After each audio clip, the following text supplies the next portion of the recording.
उस जैली बाबे ने तुहाडे नाल ज्यादती कीती, फिर बाद च बच्ची ने भी ज्यादती हाँ जी, कीती? बच्ची ने भी की है। अच्छा उनके घर में दाम करवाने गई थी तो तब की थी उन्होंने। अच्छा 2 दफ़ा मर्तबा ऐसे ही किया, एक दफ़ा कमरे में ले गया था, एक दफ़ा बाहर की थी।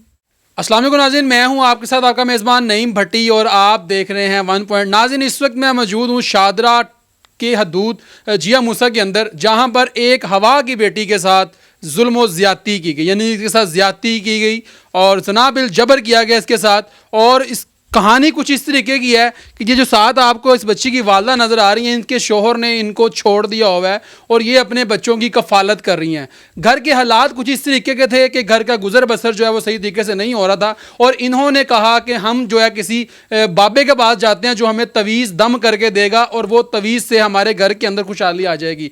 ये बहन जो है उस बाबे के पास जाती है, लेकिन वो बाबा जो है, वो जाली और डोंगी बाबा जो है, वो इनके साथ ज़्यादती करता है, जुल्म व ज़्यादती करता है और जनाबिल जबर करता है, जो कि मेडिकल रिपोर्ट जो है इनके हाथ में है और इस चीज़ के अंदर डिक्लेयर हो चुकी हुई है कि इन। और सबसे बड़ी जो बात है वो इस बेटी के साथ तो ज़्यादती उस जो है उस डोंगी बाबे ने की, लेकिन इसकी वालदा के साथ भी उसने डोंगी बाबे ने जो है वो ज़्यादती की। अब सारी कहानी इन्हीं की ज़ुबानी जानते हैं और पूछते हैं कि आखिरकार ये वजह क्यों पेश आई कि ऐसे डोंगी बाबों के पास जाना पड़ा और किसने इनको कहा तो उसके पास जाने की, और उसने ज़्यादती कैसे की और क्यों की। अस्सलाम वालेकुम जी, वालेकुम सलाम। क्या हाल जी माँ जी? शुक्र अल्लाह ताला दा। माँ जी की नाम जी? नसीम बीबी मेरा। किन्ने बच्चे जे? 3 तीन बच्चे ने। 3 बेटे किन्ने ने? बेटे 2 बेटे ने, एक बेटी है। एक बेटी छोटी है? हाँ जी, बेटे वड्डे ने। बेटे वड्डे छोटा बच्चा है एक मथा। छोटा मजूर है? हाँ जी, ऊपर छत। ਵੱਡਾ ਬੇਟਾ 20 ਸਾਲ ਦਾ? हाँ जी, 20 साल का है। ਠੀਕ ਹੈ। ਅੱਛਾ, ਇਹ ਕੀ ਵਾਕਿਆ ਹੈ ਕਿ ਤੁਸੀਂ ਇੱਕ ਪਹਿਲੇ ਸ਼ੋਹਰ ਕਿੱਥੇ ਹੈ? शोहर मेरा उधर रहिंदा है डोड़ियां वाली बेकरी को 5 नंबर। ਛੱਡ ਗਿਆ? हाँ जी, छड़ गया काफी ਇਹ देर। ਤੁਸੀਂ ਇਕੱਲੇ ਘਰ ਦੀ ਕਫਾਲਤ ਕਰ ਰਹੇ ਹੋ? ਹਾਂਜੀ, ਛੇ। ਬੱਚਿਆਂ ਨੂੰ ਖੁਦ ਹੀ ਪਾਲ हाँ ਪੋਸ जी, ਰਹੇ ਹੋ? हाँ जी। ਇਹ ਕੀ ਵਾਕਿਆ ਹੈ ਕਿ ਤੁਸੀਂ ਇੱਕ ਜੈਲੀ ਪੀਰ ਕੋ ਜਾਂਦੇ ਹੋ ਔਰ ਉਹ ਤੁਹਾਨੂੰ ਜ਼ਿਆਦਤੀ ਕਰ ਦਿੰਦਾ ਹੈ, ਫਿਰ ਤੁਹਾਡੇ ਨਾਲ ਜ਼ਿਆਦਤੀ ਨਹੀਂ ਕਰਦਾ, ਫਿਰ ਤੁਹਾਡੀ ਬੇਟੀ ਨਾਲ ਵੀ ਜ਼ਿਆਦਤੀ ਕਰਦਾ ਹੈ, ਕੀ ਵਜ੍ਹਾ ਹੈ, ਕੀ ਵਾਕਿਆ ਹੈ? अल्लाह बेहतर जाने उन्हें की। बाबा ही 2 नंबर है। ਨਹੀਂ, ਕਿਸ ਤਰ੍ਹਾਂ ਗਏ ਬਾਬੇ ਕੋ? काले लम्बे ਨੂੰ ਕੋਈ ਔਰਤ ਲੈ ਗਈ ਸੀ। ਅੱਛਾ ਹਾਂਜੀ, ਬਾਬਾ ਦਮ ਕਰਦਾ ਤੇ ਕਾਰੋਬਾਰ ਵੀ ਸਹੀ ਹੋ ਜਾਂਦਾ, ਕਾਲੇ ਲਮ ਦਾ ਕਰਦਾ ਹੈ ਅੱਛਾ ਤੇ 8 ਦਿਨਾਂ ਦੇ ਵਿੱਚ ਕੰਮ ਹੋ ਜਾਂਦਾ ਹੈ। ਮੈਂ ਚਲੇ ਗਈ ਲੈ ਕੇ ਨਾਲ, ਉਹ ਜਨਾਨੀ ਵੀ ਚਲੇ ਗਈ। ਉਹਨੇ ਮੈਨੂੰ ਅੰਦਰ ਵਾੜੇ ਤੇ ਆ ਬਾਹਰ ਨਿਕਲ ਆਈ ਹੈ। ਅੱਛਾ ਮੈਂ ਬੱਚੀ ਨੂੰ ਲੈ ਕੇ ਬਹਿ ਗਈ ਹਾਂ। ਬਾਬੇ ਨੇ ਮੇਰੇ ਤੇ ਪੜ੍ਹਾਈ ਕੀਤੀ ਤੇ ਮੈਂ ਬੇਹੋਸ਼ ਹੋ ਗਈ, ਮੈਨੂੰ ਪਤਾ ਹੀ ਨਹੀਂ। ਅੱਛਾ ਫਿਰ ਮੈਂ ਉੱਠੀ ਹਾਂ, ਹੋਸ਼ ਕੀਤਾ, ਪਾਣੀ ਪੂਣੀ ਦਿੱਤਾ ਨੇ, ਮੈਂ ਹੋਸ਼ ਕੀਤੀ। ਮੁੜ ਕੇ ਬੱਚੀ ਨੇ ਮੈਨੂੰ ਦੱਸਿਆ, ਮਾਮਾ ਤੇ ਨਾ ਕੁਛ ਕੀਤਾ, ਬਾਬੇ ਨਾ ਕੋਈ ਕੀਤਾ। ਮੈਂ ਘਰ ਆ ਗਈ। ਘਰ ਆ ਕੇ ਮੈਨੂੰ ਫਿਰ ਬੱਚੀ ਨੇ ਸਾਰਾ ਕੁਝ ਦੱਸਿਆ। ਬੱਚਿਆਂ ਦੀ ਮੈਨੂੰ ਵੀ ਬਦਤਮੀਜ਼ੀ ਕਰਦਾ, ਮੈਨੂੰ ਵੀ ਛੇੜਦਾ ਸੀ। ਅੱਛਾ, ਤੁਹਾਡੇ ਨਾਲ ਜ਼ਿਆਦਤੀ ਕੀਤੀ, ਫਿਰ ਉਸ ਤੋਂ ਬਾਅਦ ਘਰ ਆ ਗਏ, ਹਾਂਜੀ, ਘਰ ਆ ਗਏ। ਫਿਰ ਦੁਬਾਰਾ ਬੱਚੀ ਨੂੰ ਕਿਉਂ ਲੈ ਗਏ ਉੱਥੇ? ਦੁਬਾਰਾ ਉਹਨੇ ਆਖਿਆ ਬੱਚੀ ਦਾ ਦਮ ਰਹਿ ਗਿਆ ਸੀ ਤੇ ਤੂੰ ਬੱਚੀ ਨੂੰ ਭੇਜ, ਮੇਰੀ ਧੀ ਹੈ। ਅੱਛਾ ਤੇ ਮੈਂ ਬੱਚੀ ਨੂੰ ਨਹੀਂ ਸੀ ਜਾਣ ਦਿੰਦੀ ਤੇ ਫਿਰ ਧੱਕੇ ਨਾਲ ਉਹਨੇ ਆਖਿਆ ਭੇਜ। ਮੈਂ ਬੱਚੀ ਨੂੰ ਭੇਜਿਆ। ਹੂੰ ਬੱਚੀ ਗਈ, ਬੱਚੀ ਨੇ ਫਿਰ ਮੈਨੂੰ ਆ ਕੇ ਦੱਸਿਆ, ਮਾਮਾ ਮੇਰੇ ਨਾਲ ਇੰਜ ਬਦਤਮੀਜ਼ੀ ਕਰਦਾ ਤੇ ਇੰਜ ਕਰਦਾ ਸੀ ਬਾਬਾ। ਹੂੰ ਫਿਰ ਮੈਂ ਫਿਰ ਉਹਨਾਂ ਘਰ ਗਈ ਹਾਂ ਹੂੰ ਤੇ ਬਾਬਾ ਤੇ ਪੁੱਤਰ ਮੇਰੇ ਹੱਥੀ ਪੈ ਗਏ ਨੇ। ਅੱਛਾ, ਤੇ ਮੈਂ ਫਿਰ ਚੁੱਪ ਕਰਕੇ ਠਾਣੇ ਚ। ਉਹਦਾ ਬੇਟਾ ਵੀ ਯਾਨੀ ਕਿ ਉਹ ਵੀ ਉੱਥੇ ਬੈਠਦਾ ਦਮਸ਼ਮ ਕਰਦਾ ਹੈ? ਹਾਂਜੀ, ਹੈਂ? ਹਾਂਜੀ, ਉਹ ਵੀ ਕੋਲ ਹੁੰਦਾ ਹੈ। ਅੱਛਾ। ਘਰ ਹੁੰਦੇ ਨਾ, ਮਾਂ ਨਹੀਂ ਨਾ, 3 ਭਾਈ ਨੇ ਹੂੰ। ਤੇ ਇੱਕ ਪਿਓ ਹੈ ਅੱਛਾ, ਤੇ 2 ਘਰ ਹੁੰਦੇ ਨੇ, ਇੱਕ ਪਿਓ ਤੇ 2 ਮੁੰਡੇ ਨਹੀਂ, ਘਰ। ਪਹਿਲੇ ਉਸ ਜੈਲੀ ਬਾਬੇ ਨੇ ਤੁਹਾਡੇ ਨਾਲ ਜ਼ਿਆਦਤੀ ਕੀਤੀ, ਹਾਂਜੀ। ਫਿਰ ਬਾਅਦ ਚ ਬੱਚੀ ਨਾਲ ਵੀ ਜ਼ਿਆਦਤੀ ਹਾਂਜੀ, ਕੀਤੀ? ਬੱਚੀ ਨੇ ਵੀ ਕੀਤੀ ਹੈ, ਅੱਛਾ ਮੁੰਡੇ ਨੇ ਵੀ ਕੀਤੀ ਹੈ, ਅੱਛਾ, ਲੜਕੇ ਨੇ ਵੀ ਜ਼ਿਆਦਤੀ ਕੀਤੀ ਹੈ? ਪੁੱਤਰ ਨੇ ਵੀ। ਮੈਂ ਕੰਮ ਤੇ ਚਲੇ ਗਈ, ਮੈਨੂੰ ਫੋਨ ਕੀਤਾ ਕਿੱਥੇ ਆ। ਮੈਂ ਕਿਹਾ ਮੈਂ ਘਰ ਨਹੀਂ ਹੈਗੀ, ਮੈਂ ਕੰਮ ਤੇ ਚਲੇ ਗਈ ਆ। ਮੁੜ ਕੇ ਘਰ ਆ ਗਿਆ ਕਿ ਬੱਚੀ ਇਕੱਲੀ ਘਰ ਸੀ ਅੱਛਾ, ਤੇ ਪੈਸੇ ਵੀ ਕੱਢ ਕੇ ਲੈ ਗਿਆ। ਬੱਚੀ ਨੇ ਬਦਤਮੀਜ਼ੀ ਕਰਕੇ ਮੈਨੂੰ ਤਵੀਜ਼ ਦੇਣ ਦੇ ਬੰਨੇ ਆਇਆ? ਹਾਂਜੀ, ਘਰ ਤਵੀਜ਼ ਦੇਣ ਦੇ ਬੰਨੇ ਹਾਂਜੀ, ਆਇਆ? ਹਾਂਜੀ, ਅੱਛਾ ਤਵੀਜ਼ ਦੇ ਆਇਆ। ਅੱਛਾ ਤਾਂ ਮੈਨੂੰ ਬੱਚੀ ਨੇ ਦੱਸਿਆ, ਫਿਰ ਮੈਂ ਵੇਖਿਆ ਬੱਚੀ ਠੀਕ ਨਾ, ਮੈਂ ਹਸਪਤਾਲ ਲੈ ਗਈ। ਬੱਚੀ ਦੀ ਦਵਾਈ ਲਿਆਈ ਤੇ ਫਿਰ ਮੈਂ ਆ ਕੇ ਘਰ, ਫਿਰ ਮੈਂ ਘਰ ਗਈ ਹਾਂ ਤੇ ਮੇਰੇ ਹੱਥੀ ਪੈ ਗਏ ਨੇ। मैं फिर छदरे ठाणे चले गई हूँ। ये हालात हैं नाज़रीन के, आप सुन सकते हैं इनकी बात। और इन्होंने बताया कि किस तरीके से उस बाबे ने जो है पहले इस बहन के साथ ज़्यादती किया है, इसको ज़्यादती का निशाना बनाया है, फिर उसके बाद इस मासूम बच्ची को जो है ज़्यादती का निशाना बनाया। बल्कि उसने खुद ही नहीं, फिर उसका जो जवान बेटा था जिसका नाम मंसूर बताया जा रहा है, वो भी जो है उसने भी इस बच्ची को जो है, इस हवा की बेटी को जो है ज़्यादती का निशाना बनाया है। अभी मैं इससे बात करूँगा। अस्सलाम वालेकुम बेटा, क्या नाम बेटा आपका? महक। मैं कितनी उम्र है आपकी? 16। 16 साल। तो बेटा आपके साथ किस तरीके से ज्यादती की है उस बाबे ने और उसके बेटे ने?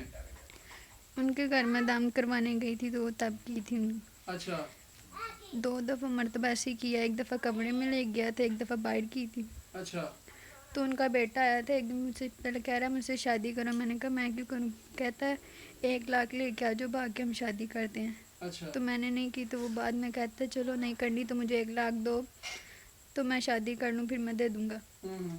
तो मैंने नहीं दिए हैं। तो फिर बाद में आके तो उसने बदतमीज़ी की और पैसे लेके चले गया।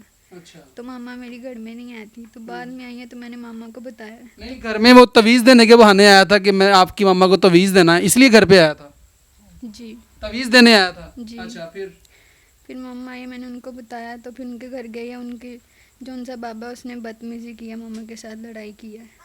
फिर उसकी बीवी है जो आपके साथ ज्यादती किस किस शख्स ने की है? उसके बाबा जो उनसा बाबा उसने और उसके बेटे ने, मंसूर ने। दोनों ने ज्यादती की है। जी क्या कहोगी, अब क्या चाहती हो? आईजी पंजाब साहब देख रहे हैं, एएसपी अयाज खान यहाँ पर बैठते हैं शादरा में, क्या उन्हें कहोगी? आप तो इस कौम की बेटी हो, तो अगर कौम की बेटियों के साथ ऐसे ही उनकी इज्जतों की पमाली की जाएगी, उनकी इज्जतों की धज्जियां उड़ाई जाएंगी, तो कौन पूछेगा? क्या कहना चाहती है उनको? मुझे सिर्फ इंसाफ चाहिए। इंसाफ चाहिए। पुलिस वाले ਹੁਣ ਤੱਕ ਕੀ ਜਿਹੜਾ ਹੈ ਨਾ ਪੁਲਿਸ ਵਾਲਿਆਂ ਦਾ ਨਾ ਰੋਵੋ ਮਾਂ ਜੀ, ਤੁਸੀਂ ਨਾ ਰੋਵੋ, ਅੱਲਾਹ ਪਾਕ ਇਨਸ਼ਾਅੱਲਾ ਬਿਹਤਰ ਕਰੇਗਾ, ਤੁਸੀਂ ਕਿਉਂ ਰੋ ਰਹੇ ਹੋ? ਸਾਡੀ ਕੋਈ ਸੁਣਦਾ ਹੀ ਨਹੀਂ, ਅਸੀਂ ਕਿਸੇ ਨਾਲ ਕੀ ਗੱਲ ਕਰਨੀ ਹੈ। ਕੀ ਕਹਿ ਰਹੇ ਨੇ ਪੁਲਿਸ ਵਾਲੇ, ਕੀ ਕਹਿ ਰਹੇ ਨੇ? ਪੁਲਿਸ ਵਾਲੇ ਕੁਛ ਵੀ ਨਹੀਂ, ਉਹ ਰਿਸ਼ਵਤ ਲਈ ਜਾਂਦੇ ਨੇ ਤੇ ਸਾਨੂੰ ਲਾੜਾ ਲਾਈ। ਤਫਤੀਸ਼ੀ ਕੌਣ ਹੈ? ਨਗਰਸ। ਨਰਗਿਸ ਹਾਂਜੀ ਸਬ ਇੰਸਪੈਕਟਰ? ਹਾਂਜੀ। ਅੱਛਾ, ਕੀ ਕਿਹਾ ਉਹਨੇ? ਉਹਨੇ ਆਂਦੀ ਸੁਲਾ ਕਰੋ ਉਹਦੇ ਨਾਲ। ਮੈਂ ਸੁਲਾ ਨਹੀਂ ਮੈਂ ਕਰਨੀ। ਆਂਦੀ ਨਹੀਂ ਕਰਨੀ, ਫਿਰ ਤੂੰ ਮੇਰੇ ਪੈਰ ਹੀ ਆ ਕੇ ਡਿੱਗੇਂਗੀ। ਮੈਂ ਨਹੀਂ, ਮੈਂ ਡਿੱਗਦੀ, ਤੂੰ ਐਵੇਂ ਨਾ, ਉਂਝ ਮੈਂ ਛੱਡ ਦਾਂਗੀ ਜੋ ਹੋਏਗਾ। ਮੈਂ ਆਪਣਾ ਇਨਸਾਫ ਲੈਣਾ ਹੈ, ਮੈਨੂੰ ਪੈਸੇ ਪੂਸੇ ਨਹੀਂ ਲੈਣੇ, ਮੈਂ ਕੁਛ ਨਹੀਂ ਲੈਣਾ, ਮੈਂ ਆਪਣਾ ਇਨਸਾਫ ਲੈਣਾ ਹੈ। ਮੈਂ ਕਿਹਾ ਤੂੰ ਪੈਸੇ ਲੈ ਕਰਨੀ ਪਈ, ਮੈਂ ਨਹੀਂ ਗੱਲ ਸੁਣਦੀ। ਲਿਆ ਤੂੰ ਆਪਣੀ ਬੇਟੀ, ਤੇਰੀ ਬੇਟੀ ਨਾ ਹੋਵੇ ਬਿਲਕੁਲ ਤੇ ਮੈਂ ਰਿਸ਼ਵਤ ਲੈ ਖਾਵਾਂ ਤੇ ਤੇਰੇ ਪੈਰਾਂ ਵਿੱਚੋਂ ਕੀ ਜ਼ਮੀਨ ਗੁਜ਼ਰੇਗੀ? ਬਿਲਕੁਲ ਐਸੇ ਬਕਵਾਸ ਨਾ ਕਰ, ਅੱਛਾ ਸਾਰੀਆਂ ਤੇਰੇ ਵਰਗੀਆਂ ਨਹੀਂ ਹੈ। ਫਿਰ ਮੇਰੇ ਘਰ ਆਈ, ਮੇਰੇ ਬੱਚੇ ਨੂੰ ਗੁੱਸੇ ਨਾਲ ਕਹਿੰਦੀ ਹੈ, ਮੇਰੇ ਬੱਚੇ ਨੇ ਕਰਾਨੇ ਪਾਕ ਚੁੱਕਿਆ, ਚੁੱਕ ਕੇ ਆਂਦੀ ਹੈ ਬਾਜੀ ਤੂੰ ਮੇਰੇ ਇਨਸਾਫ ਨੇ ਨਾ ਕਰਨਾ ਤੇ ਮੇਰੇ ਨਾਲ ਨਾ ਕਰਨਾ, ਤੇ ਮੇਰੇ ਨਾ ਅਦਾਲਤ ਵਾਲੇ ਮੇਰੇ ਨਾਲ ਕਰਨ ਦੇ ਨਾ ਕਰਨ ਦੇ, ਮੈਂ ਆਪਣੇ ਕਿਸੇ ਰਿਸ਼ਤੇਦਾਰ ਨੂੰ ਕਿਹਾ ਕਿ ਮੈਂ ਉਹਨੂੰ ਫੈਨ ਮਰਵਾ ਦਾਂਗੀ। ਅੱਛਾ ਤੇ ਉਹ ਪਰਸੋਂ ਲੜਿਆ ਤੇ ਆਂਦੀ ਇਹਨੇ ਗਵਾਹ ਕਰ ਲਿਆ, ਇਹਨੇ ਫੈਨ ਮਰਵਾ ਛੱਡਿਆ।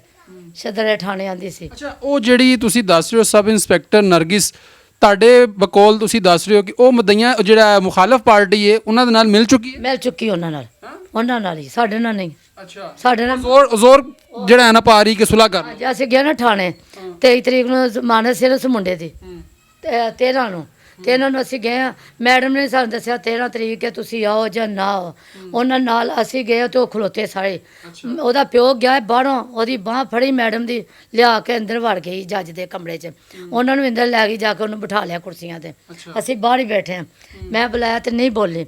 ਫਿਰ ਇੱਕ ਬੰਦਾ ਆਇਆ ਮੇਰੇ ਕੋਲ, ਮੈਂ ਉਹਨੂੰ ਲੈ ਕੇ ਮੈਂ ਕਿਹਾ ਬੈਠੇ 2 ਮੁੰਡੇ, ਤੇ ਅੱਗੋਂ ਉਹਨਾਂ ਨਾਲ ਹੱਸ ਪਈ ਹੈ। ਫਿਰ ਆਈ ਹੈ ਬਾਹਰ ਜਾ ਕੇ ਨਾ, तो मेरा वकील आया, मैं वकील ने फोन किया, उन्हें कहा जज ने कहा 2 मिनट ठहर जो, मेरा वकील आंदा ते फिर तुहाडे नाल गल करने। उन्हें ते जज उठ पिया, मेरा वकील आया, छोटी उम्र का बच्चा उन्हें भेजा, जज वकील आप नहीं आया, छोटा मुलाजम भेजा। उन्हें आया, आके बाहरों वेख्या, वेख के तो तुसीं रश दे नाल, ठीक रश दे नाल ही। उन्हें फोटो कापी करवा के सैन किए ने, करके तो इंदर टुर गया, मैडम इंदर जा खलो गई नाल। की गई है और उन दरिंदा बाप और बेटे ने जो है इनके साथ ज्यादती और जनाबिल जबर किया है इनके साथ, और इनके पास मेडिकल रिपोर्ट्स भी इनके पास हैं और FIR भी हो चुकी हुई है। और ये वो कागज़ हैं जो कि ये उठा के फिर रही हैं, लेकिन इनके पास पैसे नहीं हैं, गरीब लोग हैं, किराए का घर है और शोहर छोड़ चुका हुआ है। पहले तो उस दरिंदे ने वालदा के साथ ज्यादती की, फिर उसके बाद उस मासूम बेटी के साथ ज्यादती की। ये इस कौम की बेटी आईजी पंजाब साहब के साथ खिलवाड़ करते हैं। तो नाज़रीन, ये वीडियोज़ आपको दिखाना बहुत ही ज़रूरी था। कमेंट सेक्शन में अपनी राय से कीजिएगा, अपने मेज़बान नईम भट्टी को दीजिए इजाज़त और देखते रहिए 1 पॉइंट।